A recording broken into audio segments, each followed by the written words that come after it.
Iran మీద America, Israel యుద్ధాలు చేస్తున్నాయి. ఇప్పుడు ఐదో వారంలోకి ప్రవేశించింది. ఇప్పుడు ఇరాన్‌లోకి అమెరికా సైన్యం అంటే బూట్స్ ఆన్ ద గ్రౌండ్ అంటారు. ఇరాన్‌లోకి అమెరికా సైన్యం ప్రవేశించబోతుందా? ఈ యుద్ధం ఒక కొత్త మలుపు తీసుకోబోతుందా? న్యూ ఎస్కలేటరీ ల్యాడర్ అంటారు. అంటే యుద్ధం మరింత తీవ్రతరం అవ్వబోతుందా అన్న వార్తలొస్తున్నాయి. దీనికి ప్రధాన కారణం పిజ్జా. పిజ్జా గురించి. ఇది పిజ్జా అంటే విచిత్రం ఏందంటే మనకి పెంటగాన్ అంటారు అమెరికాలో. పెంటగాన్ అంటే అమెరికా డిఫెన్స్ సంస్థ ఉన్న బిల్డింగ్‌ని పెంటగాన్ అని పిలుస్తారు. అందుకని పెంటగాన్ అంటే అర్థం అమెరికా డిఫెన్స్ కార్యాలయం అని అందరికి తెలుసు. సో, ఈ పెంటగాన్ నుంచి పిజ్జా ఆర్డర్స్ గాని పెరిగాయంటే ఏదో జరగబోతుందని చిహ్నం అనమాట. గత 2 రోజుల నుంచి పెంటగాన్ చుట్టుపక్కలున్న పిజ్జా రెస్టారెంట్లకి ఆర్డర్లు పెరిగాయి. దీన్ని పెంటగాన్ పిజ్జా ఇండెక్స్ అని కూడా అంటారనమాట. దీన్ని పిజ్జా ఇంట్ అని, పిజ్జా ఇంటెలిజెన్స్ అని కూడా పిలుస్తారు. అంటే ఈ పిజ్జా ఆర్డర్లు పెరిగితే ఏదో జరగబోతుంది. అంటే రాత్రింబగళ్ళు వాళ్ళు పనిచేస్తున్నారు ఆఫీస్‌లో. రాత్రింబగళ్ళు పనిచేయాల్సిన పరిస్థితి ఏంటి? అంత ఇంపార్టెంటు, అంత అవసరం ఏంటి? అర్జెన్సీ ఏంటి? అంటే ఏదో జరగబోతుందని చెప్తున్నారు. ఆ పెంటగాన్ పక్కన 2 పిజ్జా రెస్టారెంట్లు బలంగా కనబడతాయి. అది పాపా జాన్స్ పిజ్జా, పిజ్జాటో అని ఇంకొకటి. ఈ 2 నుంచి విపరీతంగా గత 2 రోజుల్లో పిజ్జాల ఆర్డర్లు పెరిగాయంట. దీంతో ఆహ్, యుద్ధం ఖచ్చితంగా పెరగబోతుంది. ముఖ్యంగా గ్రౌండ్ దాడి అనేది జరగబోతుంది అన్న ఊహాగానాలు పెరిగాయి. ఇదొక పక్కైతే, రెండో పక్క ఈ వార్‌హాగ్ అనే ఒక ఎయిర్‌క్రాఫ్ట్. దీన్ని యూఎస్ ఏ-10 థండర్‌బోల్ట్ 2 అంటారు. మామూలు భాషలో వార్‌హాగ్ అంటారు. నిన్న ఇరాన్ ఒక వార్‌హాగ్‌ని కూడా కూల్చినట్టుగా ప్రకటించింది. ఈ వార్‌హాగ్‌లు కొత్తగా 18 వస్తున్నాయన్నమాట గల్ఫ్ దేశాల వైపు. ఆల్రెడీ 12 ఉన్నాయి.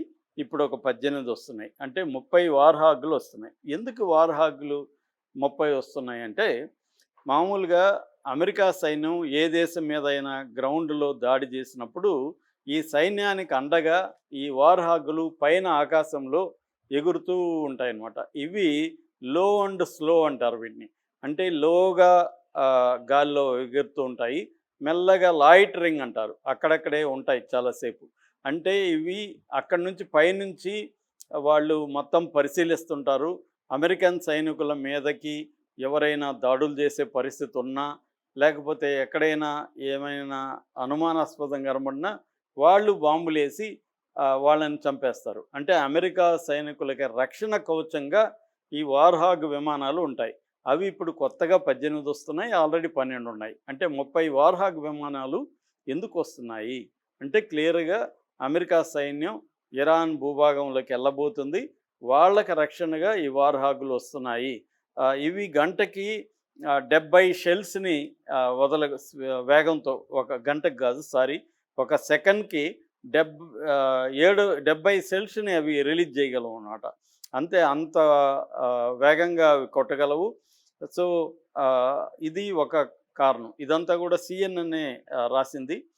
రెండవది డిగో గార్షియా, బ్రిటన్ ఐలాండ్ ఇది. ఈ డిగో గార్షియాలో వాళ్ళు యాంఫిబియస్ షిప్పులకు సంబంధించి సిమ్యులేషన్స్ చేశారు.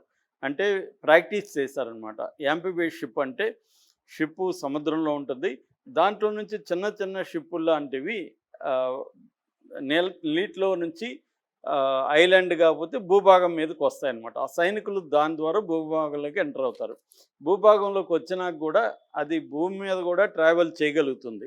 దాన్ని యాంఫిబియస్ షిప్స్ అంటారు.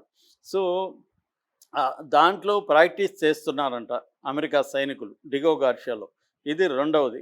మూడవది, ఆల్రెడీ 2 యాంఫిబియస్ షిప్పులొచ్చాయి. ఆహ్, బాక్సర్ అని, ట్రిపోల్ అని 2 షిప్పులొచ్చాయి. దాంతోపాటు వార్‌షిప్పులు అబ్రహాం లింకన్, ఫోర్డు అనే వార్‌షిప్పులు వచ్చాయి. దాంతోపాటు 82nd ఎయిర్‌బోర్న్ ట్రూప్స్ అంటే పారాట్రూపర్స్ అంటారు వాళ్ళని. ఫ్లైట్‌లో నుంచి వాళ్ళు కిందికి దిగ్గలరు. హెలికాప్టర్‌ల నుంచి, ఫ్లైట్‌లో నుంచి కిందికి దిగ్గలరు పారాట్రూపర్స్. వాళ్ళు వచ్చారు. అంటే ఓవరాల్‌గా ఇప్పటివరకు గల్ఫ్ దేశాల్లో 50,000 మంది అమెరికా సైనికులు ఉన్నారు. అది కాకుండా ఇంకొక 17,000 మంది మెరైన్స్ గానీ, లేకపోతే పారాట్రూపర్స్ గానీ వీళ్ళు వస్తున్నారు. సో, ఇది ఇంకొక కారణం అన్నమాట. మూడో కారణం ట్రంప్ తీవ్ర హెచ్చరిక. నిన్ననే ట్రంప్ ఒక తీవ్ర హెచ్చరిక చేశాడు. ఇంకా 48 గంటల టైం మాత్రమే మీకుంది. మీకు నరకాన్ని చూపిస్తాను అని హెచ్చరించాడు. సో, ఆహ్, ఈ నరకం ఏందంటే, ఈ హార్ముజ్ జలసంధిని విడుదల చేయదు ఇరాను అనేది తెలిసిపోయింది. చెయ్యాలంటే గ్రౌండ్‌లోకెళ్ళి లిమిటెడ్ ఇన్వేషన్ అంటారు. అంటే మొత్తం ఇరాన్ దేశాన్ని ఆక్యుపై చేసే కార్యక్రమం కాదు. అది చేయడం కష్టం. ఎందుకంటే ఇరాన్ అతిపెద్దది. 16,00,000 చదరపు కిలోమీటర్లు. దాదాపు ఇండియాలో సగం ఉంటది ఇరాన్. రెండోది వాళ్ళది 2 అతిపెద్ద పర్వత శ్రేణులున్నాయి. తర్వాత 2 అతిపెద్ద ఎడారులున్నాయి. టెరైన్ చాలా కాంప్లెక్స్ టెరైను. రెండోది వాళ్ళ ప్రజలు 9 కోట్ల మంది ప్రజలున్నారు. ఆ ప్రజలకి యుద్ధానికి అలవాటైనారు. వాళ్ళ సైన్యం దాదాపు 10 లక్షల సైన్యం ఉంది. ఆర్టేష్ అని ఒక రెగ్యులర్ సైన్యం పేరు Artesh. IRGC Islamic revolutionary guard corps అని ఐఆర్‌జీసీ సైన్యం దాదాపు 1,90,000 మంది ఉన్నారు. ఈ ఆర్టేష్ ఒక 2,50,000 మంది ఉన్నారు. వీళ్ళు కాకుండా పారామిలిటరీ ఫోర్స్ ఉన్నారు. బసీజ్ అని ఒక స్పెషల్ ఫోర్స్ ఉన్నారు. వీళ్ళందరూ కలుపుకుంటే దాదాపు ఒక 10 లక్షల మంది సైన్యం ఉన్నారు. అది కాకుండా సివిలియన్స్ కూడా సైన్యంలో చేరే కార్యక్రమం. యూత్ అక్కడ 2 కోట్ల మందికి పైన యూత్ ఉన్నారు. వాళ్ళందరూ కూడా సైన్యంలో చేరే పరిస్థితి ఉంది. ఆల్రెడీ జన్‌పద అనే కార్యక్రమం మొదలైంది. జన్‌పద అంటే సాక్రిఫైజింగ్ లైఫ్ అనమాట. సో, ఇరాన్‌లో మాస్‌గా మెసేజ్‌లు వెళ్తున్నాయి గత కొన్ని రోజుల నుంచి. ప్రజలందరూ కూడా సాక్రిఫైస్ చేయాలి, సైన్యంలో చేరాలి అనేసి వెళ్తున్నాయి. చివరికి చిన్నపిల్లలు కూడా 12 ఏళ్ల పిల్లలు 12 ఏళ్ళకి పెట్టారు కట్ ఆఫ్. ఎందుకంటే 12 ఏళ్ల కంటే చిన్నపిల్లలు కూడా మేము వస్తాం సైన్యంలోకి అంటున్నారు. వాళ్ళ తల్లిదండ్రులు పంపించడానికి రెడీగా ఉన్నారు కానీ ఇరాన్ ప్రభుత్వం ఒప్పుకోలేదు. 12 ఏళ్ళు కట్ ఆఫ్ పెట్టిందనేది సిఎన్ఎన్ రాసింది. దీన్ని ఇరాన్ ప్రభుత్వం ఖండించింది. ప్రొఫెసర్ మరాండి ఆయన ఖండించాడు. మేము పిల్లల్ని యుద్ధంలోకి తీసుకోము. పిల్లల్ని యుద్ధంలోకి తీసుకోవడం అనేది నేరం అది. ఆ నేరం మేము చేయము. ఇది వెస్ట్రన్ మీడియా దుష్ప్రచారం అనేది ఆయన చెప్పాడు. ఏదేమైనా యూత్ అయితే సైన్యంలోకి వచ్చే అవకాశం ఉంది. 18 ఏళ్ళు నిండి 30 ఏళ్ల లోపల ఒక 2 కోట్ల మంది యూత్ చేరే అవకాశం ఉంది. దాంతోపాటు అక్కడ ప్రజలు కూడా యుద్ధాలకు అలవాటైనారు. ఎందుకంటే 79లో విప్లవం వచ్చింది. అప్పుడు యుద్ధాలు జరిగాయి. 80 నుంచి 88 వరకు ఇరాన్ యుద్ధం జరిగింది. దాని తర్వాత ఐఆర్‌జీసీ గానీ, ఈ బసీజు, తర్వాత కడ్స్ ఫోర్స్ అని ఉంది వాళ్ళకి. ఎలీట్ ఫోర్స్ పేరు కడ్స్ ఫోర్స్. కడ్స్ అంటే జెరూసలంకి పర్షియాలో కడ్స్ అంటారు జెరూసలంని. దాని పేరు పెట్టుకున్నారు. ఈ వీళ్ళందరికీ ప్రాక్సీ వార్‌తో అలవాటు ఉంది. అంటే ఇరాక్, సిరియా, ఇటు లెబనాను, పాలస్తీనా వీటిలన్నిటిలో యుద్ధం చేసిన అనుభవం ఈ సైన్యానికి ఉంది. ప్రజలకు కూడా యుద్ధాలకు అలవాటైన నేచర్ ఉందన్నమాట.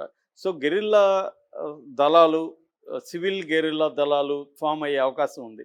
ఇవన్నీ ఆల్రెడీ ఇరాన్ కూడా సంసిద్ధమవుతుంది. వాళ్ళకి సంబంధించిన